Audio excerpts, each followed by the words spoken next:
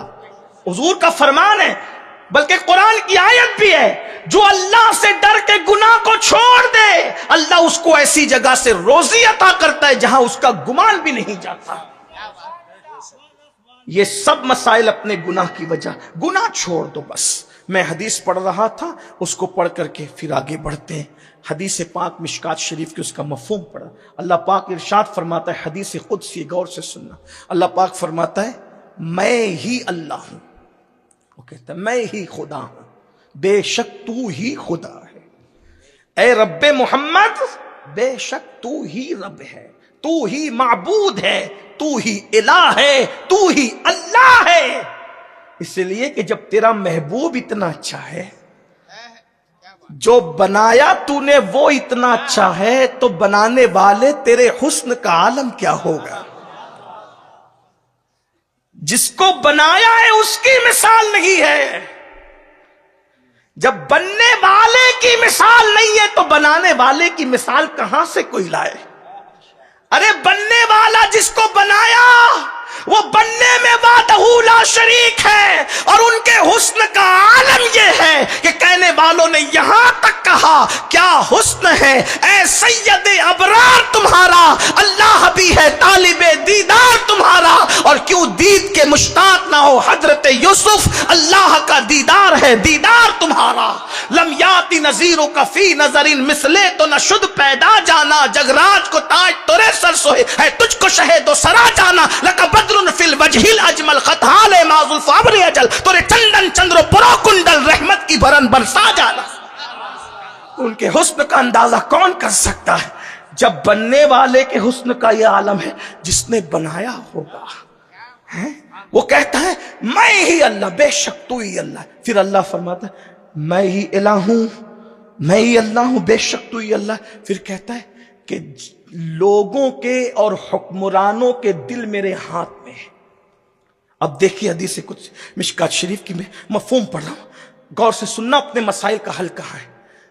لوگوں کے دل اور حکمرانوں کے دل میرے ہاتھ میں, میرے دست قدرت میں ہے.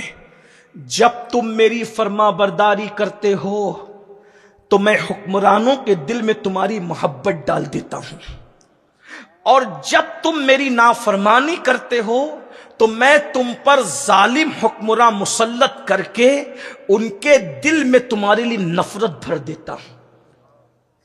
کوئی کچھ نہیں کر رہا ہے, ہم بگاڑ پیدا کر رہے ہیں. ابو ہریرہ سرکار کی طرح تو نہیں ہو سکتے, لیکن ابو ہریرہ کے غلام بن جاؤ, کوئی غلام صدیق اکبر حکمراں کے طور پر تمہیں ضرور مل جائے گا. خالد ابن ولید کی طرح نیک بننے کی کوشش کرو, کوئی عمر ابن خطاب کا غلام تمہیں حکمراں کی حیثیت سے ضرور مل جائے گا. پاپ کرتے رہو گے تو برباد ہی برباد ہے. تو فرمایا کہ لوگوں کے دل میرے ہاتھ میں, حکمرانوں کے دل میرے دست قدرت میں. جب تم نافرمانی کرتے ہو تو میں ان کے ظالم, پہلے تو ظالم مسلط کرتا ہوں اور ان کے دل میں تمہارے لیے بغض, عداوت اور دشمنی ڈال دیتا ہوں, اور پھر وہ تم پہ ظلم کرتے ہو. تو اللہ فرماتا ہے ان کے خلاف کارروائی کرنے سے کوئی کام نہیں بننے والا. خود کہہ رہا ہے. دیکھو 1450 سال پہلے حضور حدیث بیان کر رہے ہیں, ایسا لگتا ہے جیسے آج کا ماحول ہے. دیکھ رہے ہیں یہ حضور غیب داں نبی کی شان ہے. تو کیا کہا, میں تمہارے لیے ان کے دل میں عداوت اور بغض ڈالتا ہوں. پھر وہ تم پہ ظلم کرتے, رحم نہیں کرتے, تم ان کے خلاف کچھ بھی کرو کام نہیں بننا. پھر کہتا ہے کام کب بنے گا, 2 کام کرو, ان کے پاس نہ گڑ گڑاؤ, گڑ گڑانا ہے تو میرے پاس گڑ گڑاؤ, میرا ذکر کرو, توبہ استغفار کرو, توبہ کرو, معافی مانگو, یہاں تک کہ میں تمہاری کفالت کروں, میں تمہاری مدد کروں. بھائیو آؤ, حالات بدلنا ہے. 2 کام, ذکر اللہ, اور ذکر اللہ میں نماز اول نمبر پر ہے, کیونکہ اللہ پاک نے خود حضرت موسیٰ علیہ السلام سے فرمایا نا کہ میرے ذکر کے لیے نماز قائم کر. سورہ طٰہٰ میں اللہ نے فرمایا میرے ذکر کے لیے نماز قائم کرو, نماز کی پابندی کرو, مسجدیں بھرو, فجر میں آؤ, جلسے میں ہزاروں کی تعداد میں آؤ, مسجدوں میں ہزاروں کی تعداد میں آؤ. فجر میں تو آتے نہیں, اٹھو, 10 منٹ کا ٹائم لگتا ہے. یہ نماز حالات بدل سکتی ہے, انقلاب. اور دوسری چیز توبہ کرو, استغفار کرو.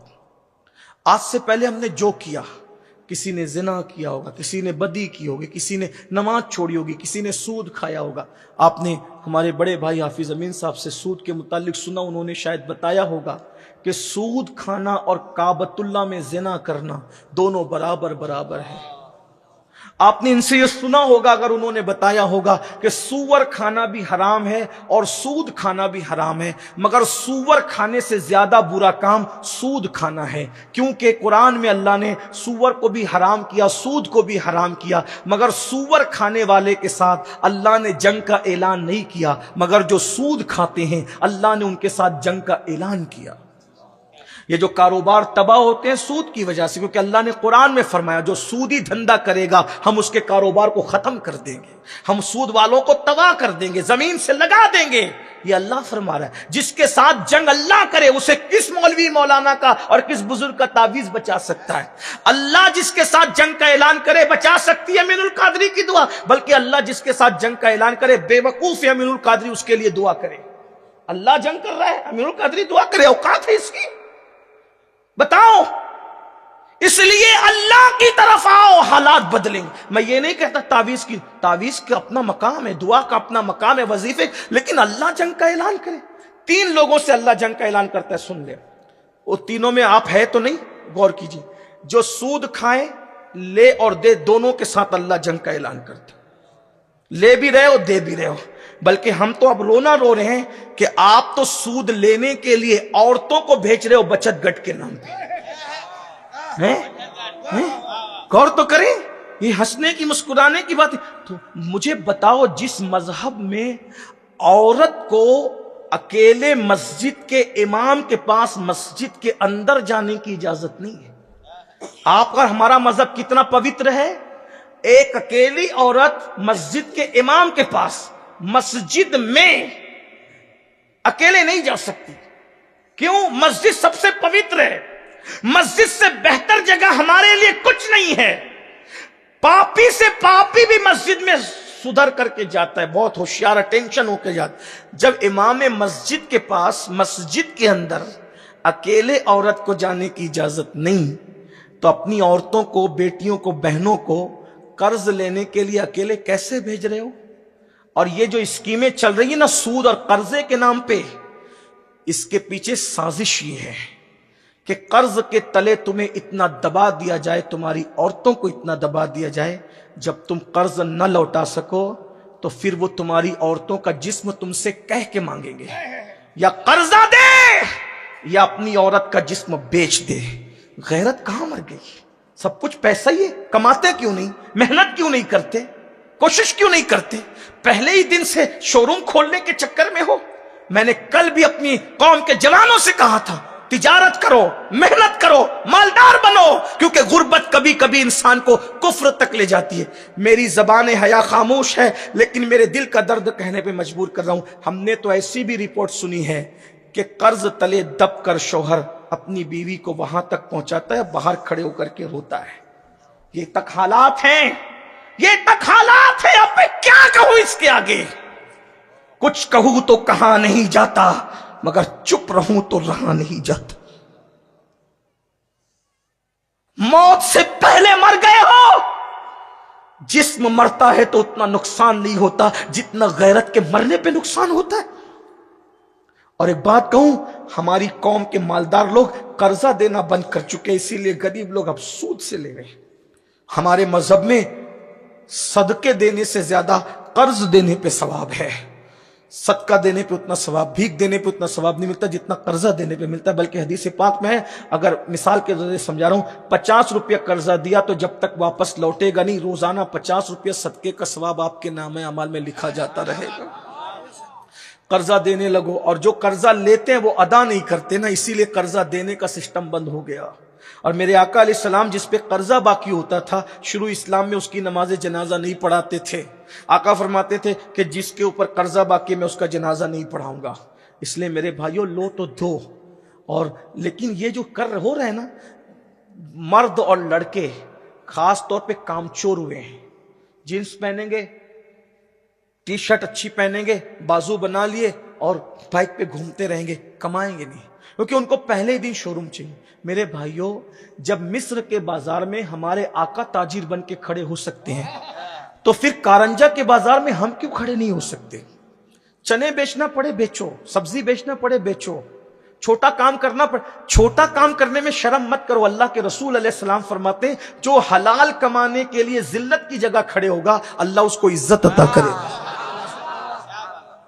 مت شرماؤ، کماؤ. ہمارے بہت سارے بزرگوں، کوئی درزی تھے، ہمارے کوئی بزرگ درزی تھے، کوئی بزرگ چمڑا پکاتے تھے، کوئی بزرگ چپل سیتے تھے. چپل سینے والے بھی ہمارے اولیاء گزرے ہیں. بلکہ آپ کو اگر نہیں پتا ہے، بات آگے بڑھ رہی ہے، لیکن اگر نہیں پتا ہے تو آپ کی معلومات کے لیے بتا دوں کہ ایک حیدرآباد میں قطب تھے، قطب، اور وہ چپل سلا کرتے تھے. اور ہمیں شرم آتی ہے. اور اورنگزیب کو مہم درپیش تھی اور بادشاہوں کی عادت تھی، چونکہ پہلے ایسے لوگ پیدا نہیں ہوئے تھے جو ولیوں سے روکا کرتے تھے، تو بادشاہ لوگ کیا کرتے تھے؟ دو کام. بڑی مہم مصیبت کی آئی، جو زمین کے اوپر ولی ہے اس سے بھی دعا لیتے تھے اور جو زمین کے اندر ولی اس سے بھی دعا لیتے تھے. حیدرآباد کے قلعے پہ روز حملہ ہو رہا ہے، حملہ ہو رہا ہے، حملہ ہو رہا ہے، لیکن واپس آ رہے ہیں، صبح جاتے شام کو آتے ہیں. اورنگزیب 2 رکعت پڑھ کر کے رونے لگے، کہنے لگے اللہ میری مدد کر، کوئی ایسا بندہ بتا دے جو دعا کرے اور میرا کام ہو جائے.